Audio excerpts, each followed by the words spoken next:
Okay, hi, welcome back to Earl McGrill's Garage. So, I have my horn. I cleaned it up just a little bit more, getting this prepped. So the next step is I'm gonna start making the butt plug for this. Yes, I said butt plug. Get over it. Um, so luckily I have a neighbor that gifted me some nice sycamore, and that's what I'm gonna. So we're gonna go ahead. We'll take this out. We're gonna chalk up our sycamore, and we're gonna go ahead and figure out where we're gonna do our cut. So we have a nice, beautiful piece of sycamore wood. So we're going to take our horn on the back side and figure out what we want to. We were going to figure out what we want the as actually going to be on the display side, and we'll come from the back, and that is where we'll make our taper for our plug.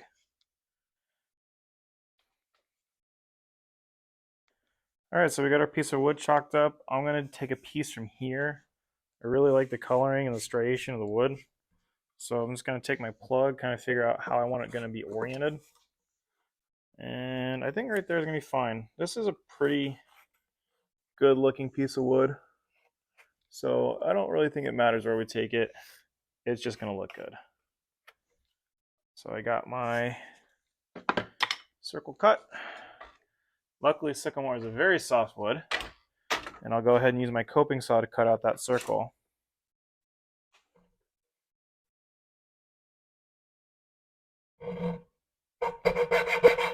Yeah, I might turn this. Now remember, I don't want this side to be out. I want this side back here. This is what's going to be actually coming out of my wood here. And actually, I think I did it backwards because I'm a moron. Well, in that case. Okay, folks, let's try that again before I made a real big, dumb, silly mistake. No, I was... Honestly, both sides are really pretty, so screw it. This is the side we're going with, folks. We're doing it. Okay, so we went ahead and we pulled that out. So this is gonna be it goes in the horn, and so it's gonna stick out. So now we gotta sit here and I'm gonna work this down with a file first. And I'm probably gonna cut this down. This is way too thick.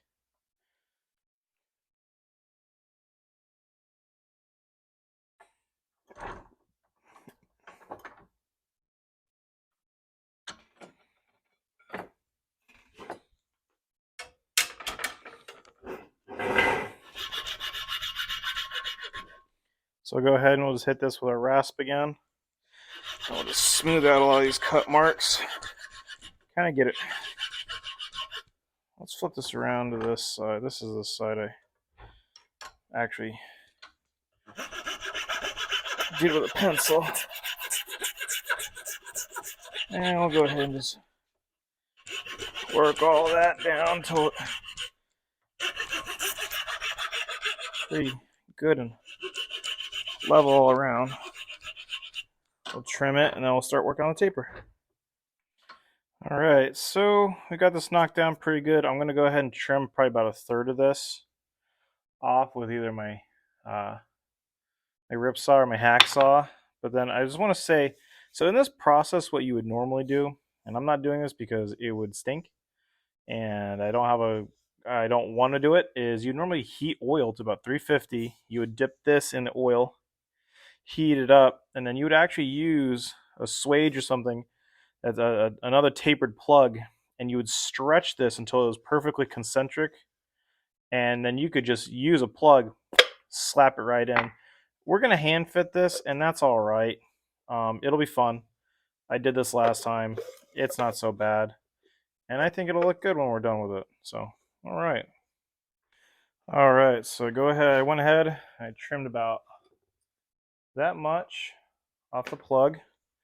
Gonna come back in with this nice file here, and I'm just gonna file this part smooth. You don't have to do this, I guess. Again, your level of involvement is up to what you want to do.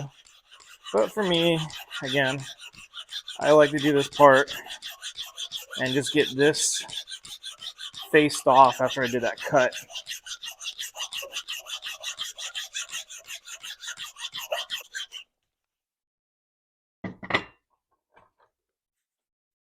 So there's our plug now. Look at it in our horn. Double check. I think that seems about right-ish, I guess. Yep. So I'm going to take my pencil and make sure I mark the right side out.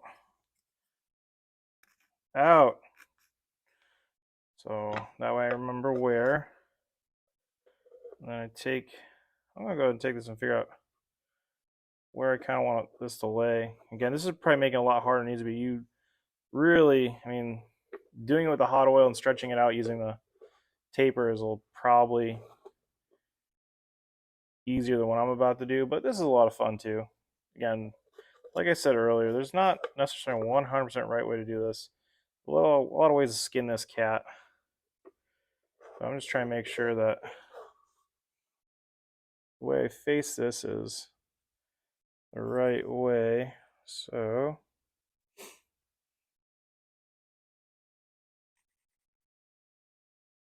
do a couple reference marks there, and we'll chalk her up, and we're just going to start filing a taper right onto that plug.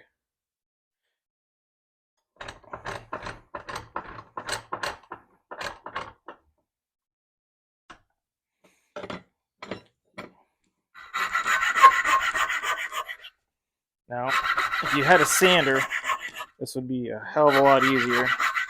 I don't, so I do it with hand files, and it comes out pretty good. Again, don't take my whole word for it. Experience of one, master, and experience of two.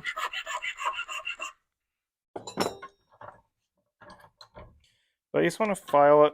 I can't remember what degree taper, like 15 or something to that effect. Again, if you had one of those, vertically planed sanders, you could set up the angle on there and just sand it right on there, no problem. You'd be done in 2 minutes. But nothing wrong with this either. I'll keep working on it. All right, folks, now I'm starting to work on the taper here, try and get this seated into the horn a little bit. So I'm going to be taking a little bit from around the edge, but also be trying to taper that edge a little bit as well.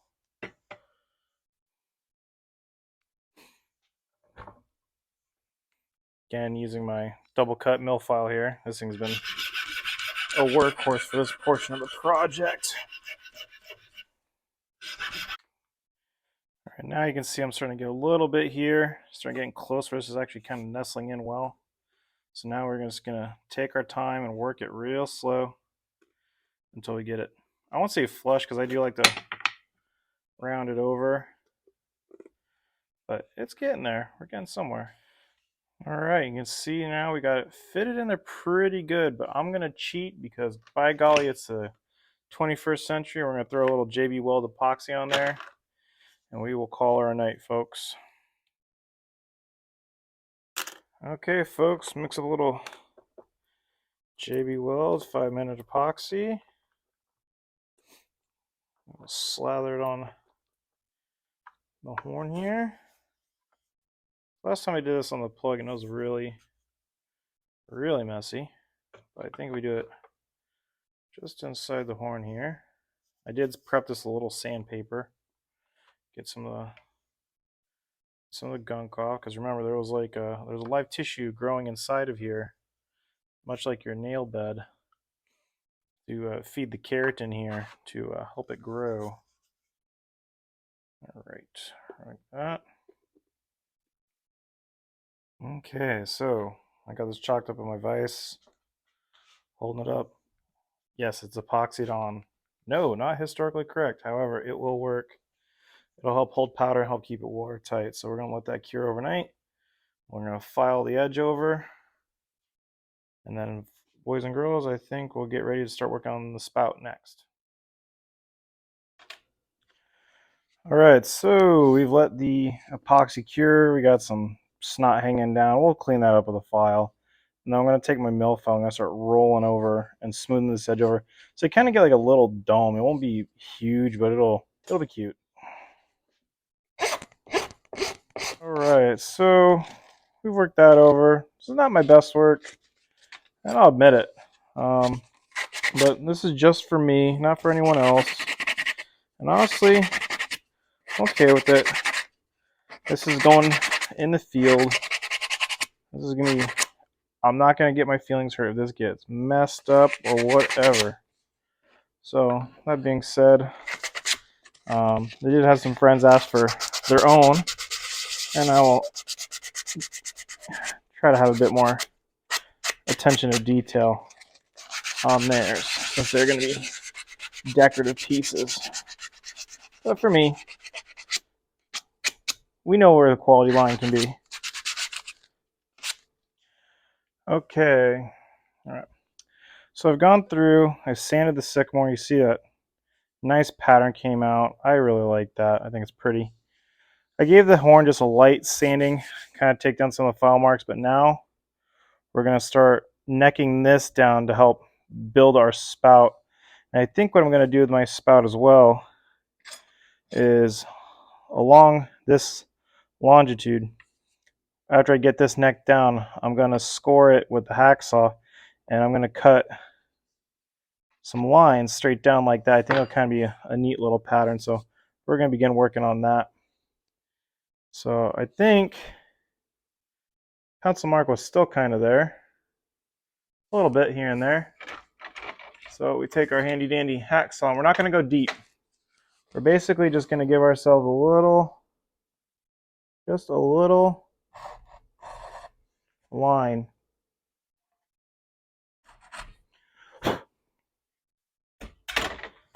Okay, now we got our line scored in with the hacksaw. So what we'll go ahead and do, and what I'll do first is I take this triangular file and I'll lay it right in that groove, and I'll start to widen that out a little bit.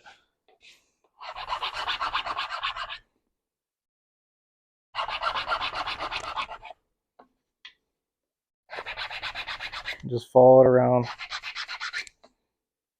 establish that line, and that shoulder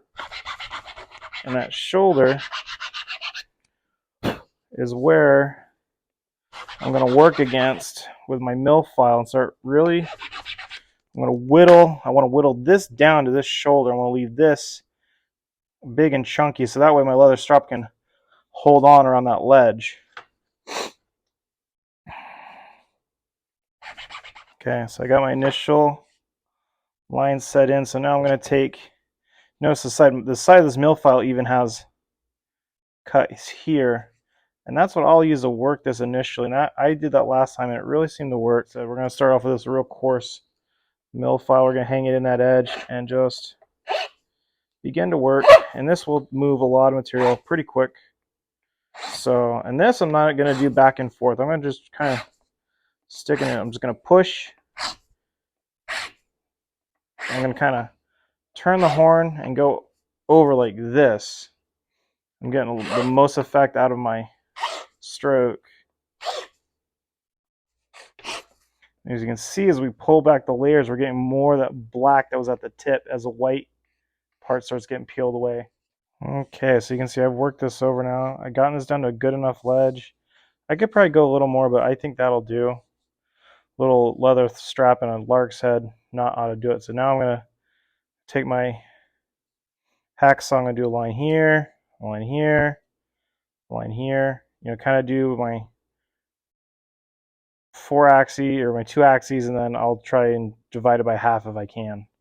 So, and then I'll take my little triangular file here and work all those grooves until I'm happy. And then we'll start doing a little bit more refinement at the tip.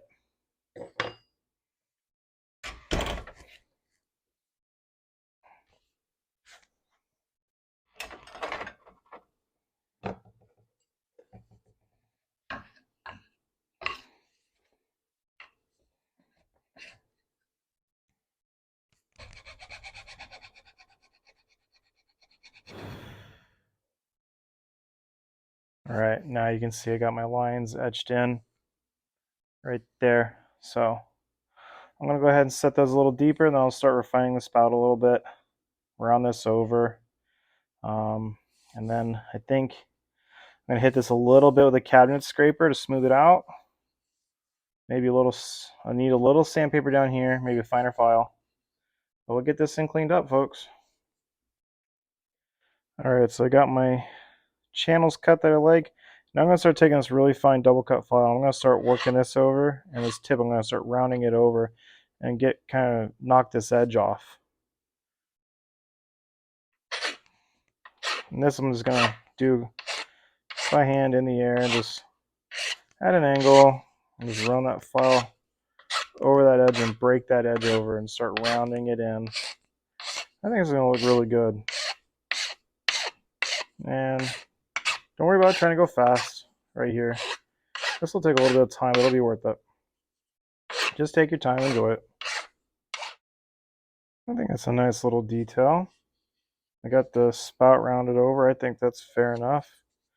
Might see about if we can't stick a file tail in there and try and kind of round it out a little bit.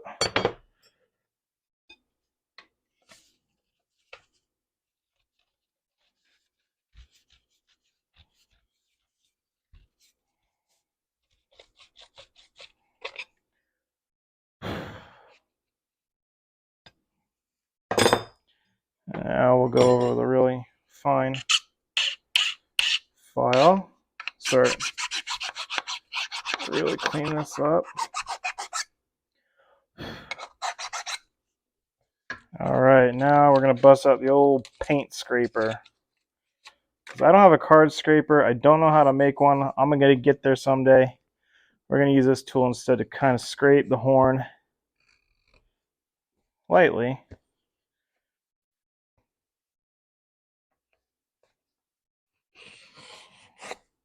I'm going to get these nice shavings off of here. I'll polish it up a little bit. You know, the harder you go, the bigger you'll get, but I've already got this pretty fine. So we don't have to go too hard on it. And you're going to find where the grain, if you do this and you pull, you're going to find spots where the grain works and the grain doesn't work. So that's all right.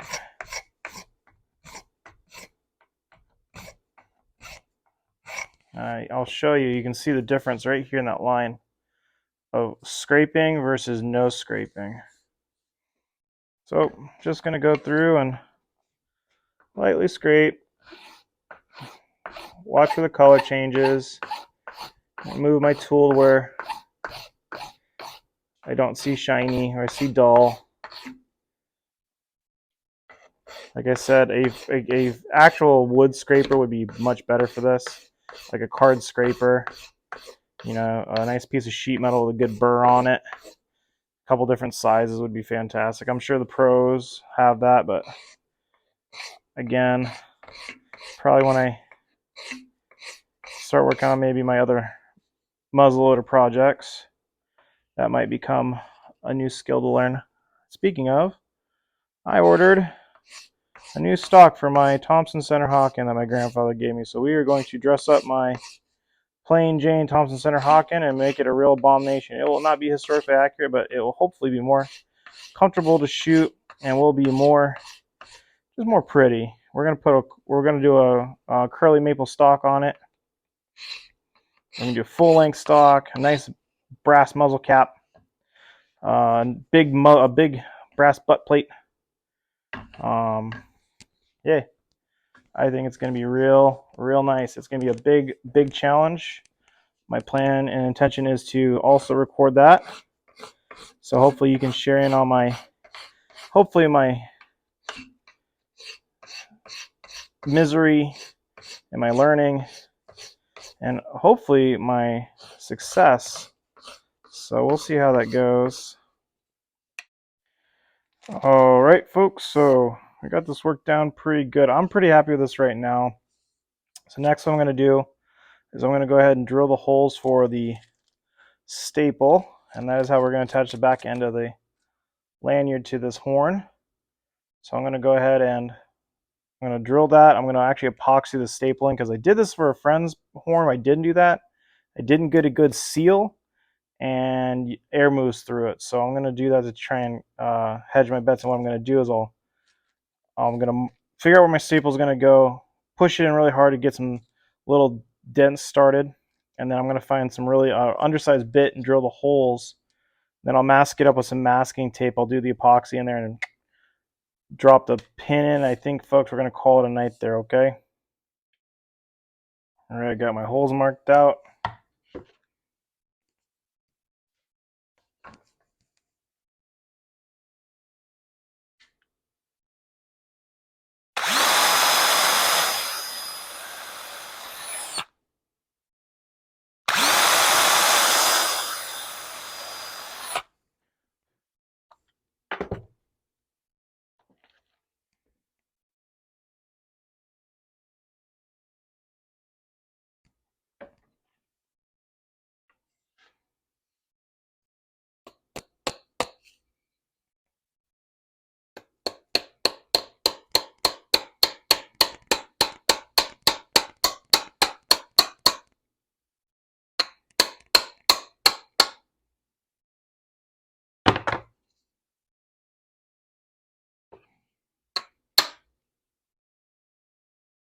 All right, that's nice and in. We'll let that cure overnight. Folks, I'm going to clean up and go to bed. Thank you very much for coming back to Earl McGirr's Garage.